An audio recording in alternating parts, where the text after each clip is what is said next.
આજે જે આપણું ઝોનલ ઓબ્ઝર્વેશન હોમ છે, જે આખા સૌરાષ્ટ્રમાં જે પણ એવા ગુના થતા હોય અને જુવેનાઇલ જસ્ટિસ બોર્ડ સમક્ષ જે 18 વર્ષથી ઓછી ઉંમરના બાળકો હોય એને રજૂ કરવાતા હોય છે અને આને ઓબ્ઝર્વેશન હોમમાં રાખતા હોઈએ છીએ. આ ઓબ્ઝર્વેશન હોમમાં લગભગ 11 બાળકોએ જે છે આ સવારે આ હોમનું એક જાળી જે છે જે ખૂબ જ મજબૂત સ્ટ્રોંગ જાળી છે અને સમહાઉ તોડીને 11 બાળકો નીકળ્યા છે. આમાંથી એક બાળક પરત આવી ગયું છે અને બાકીના જે 10 બાળકો છે આને શોધખોળ કરવા માટે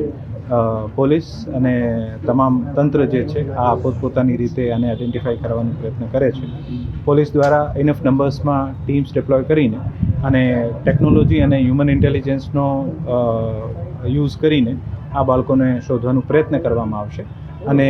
આ બાળકો એક વખત અહીંયા પ્રસ્તુત થઈ જાય પછી આને જુવેનાઇલ જસ્ટિસ બોર્ડના સમક્ષ જે છે આ પેશ કરવામાં. અહીંયા 3 પાળીમાં ગાર્ડ હોય છે, દરેક પાળીમાં 2 ગાર્ડ હોય છે અને ચૂંકી આ બાળકો વયસ્ક નથી, 18 વર્ષથી ઓછા છે, જેથી જુવેનાઇલ જસ્ટિસ એક્ટના મુજબ આપણે અંદર ઘણી બધી વસ્તુઓ લિમિટેશન આવી જતી હોય છે. અંદર વર્દીધારી નહીં હોય છે, આપણા ગાર્ડ્સ વગેરેને પણ સિવિલ યુનિફોર્મમાં રાખતા હોઈએ છીએ અને મૂળ ઉદ્દેશ્ય આ છે કે આ બાળકોને સમાજની મુખ્ય ધારામાં ફરીથી લાવવાના છે, જેથી આપણે સરકાર તરીકે એવું કોઈ એક મેસેજ નહીં આપીએ જેથી આ બાળકોના તંત્રના અથવા સરકારના વિશે અથવા સામાજિક જીવનના વિશે કોઈ ભય ઉત્પન્ન થાય, જેથી પોલીસ અને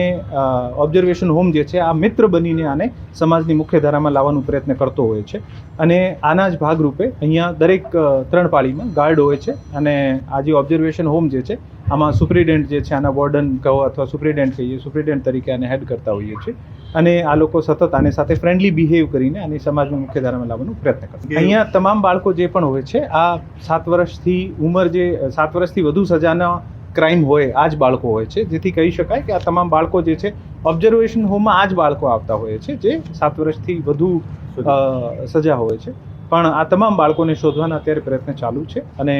મને ઉમ્મીદ છે કે આપણે ઝડપથી ઘણી બધી એવી બાબતો છે જે હું આપની સાથે અત્યારે ડિસ્ક્લોઝ નહીં કરી શકીશું, કારણ કે આ જાંચને અથવા આને શોધખોળ કરવામાં પ્રભાવિત કરી શકશે, જેથી એવા હું અત્યારે સૂચન નહીં આપી શકીશું. એક વખત આપણે પકડી લઈશું પછી આપને જાણ કરીશું કે આપણે કેવી રીતે. આજ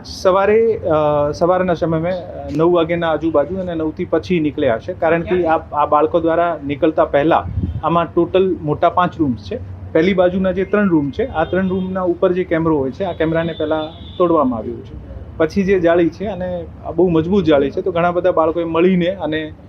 કાઢી હોય એવી રીતે લાગે છે અને પછી ત્યાંથી નીકળ્યા હોય એવું લાગે છે અને આમાં ઘણા બધા જે વોર્ડન અથવા જે આપણું ગાર્ડ છે ગાર્ડને પણ ડિસ્ટ્રેક્ટ કરવામાં આવ્યા છે. એક બાળક મને ચોટ લાગી છે એવી રીતે કરીને આને ડિસ્ટ્રેક્ટ કરીને ગાર્ડ આને પટ્ટી કરતો હોય ને, કારણ કે ગાર્ડ અને બાળકો આમ ફ્રેન્ડલી રીતે રહેતા હોય છે એવી રીતે આને પટ્ટી કરતો હોય ત્યારે આનો ચાન્સ લઈને અને ખૂબ જ પ્લાનિંગથી કર્યું એક એક્ટ એવું લાગે. આ પાસેથી અમુક માહિતી મળી છે પણ આપણે એક વખત શોધી લઈશું પછી આપણે જાણ કરીશું કે કયા પ્રકારની માહિતી. હા, હું આજ કહું, એક બાળક જે છે આ એવું કહેવાય છે અત્યારે જે સરનામા મુજબ પાકિસ્તાની બાળક છે અને પરત આવી ગયું છે અને આ બાળકની પણ મદદ લઈશું અને એક વખત શોધખોળ થઈ જાય પછી આપણે જાણ કરીશું. અંદર ટોટલ 54 બાળકો છે અને 54માંથી 55 હતા, એક બાળકને ઇન્ક્વાયરી માટે લઈ ગયા છે. 54 હતા અને 54માંથી 11 ગયા છે, એક પરત આવી ગયું છે, તો હવે 44 છે.